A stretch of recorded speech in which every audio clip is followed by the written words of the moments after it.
تو زندگی فقط از 4 آدم باید نصیحت بگیری. 1. الگو، کسی که قبلاً به هدف تو رسیده. اگه خودش انجامش نداده باشه نمیتونه یادت بده. پس از دوست و رفیقات نپرس چطور باید یک کسب و کار راه انداخت. از کسی بپرس که قبلاً این کارو انجام داده باشه. 2. بازنده سمج، کسی که شکست خورده ولی ادامه داده. چون موفقیت اغلب توی شکست پنهان شده.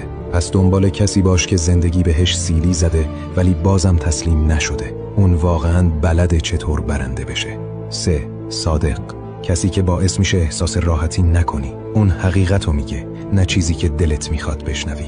اگه کسی بهت فشار میاره یا تو رو به چالش میکشه، نزدیک خودت نگهش دار. و 4. بی‌طرف، کسی که از موفقیت یا شکستت چیزی نصیبش نمیشه. اگه برنده بشی براش مهم نیست، بازنده هم بشی بازم مهم نیست. اما اون همونیه که وقتی بقیه ساکتن ضعفاتو بهت نشون میده. لازم نیست حتما ازش خوشت بیاد، فقط باید بهش گوش بدی. اگه کس دیگه‌ای نصیحتت کرد، فقط لبخند بزن، سرتو تکون بده و رد شو.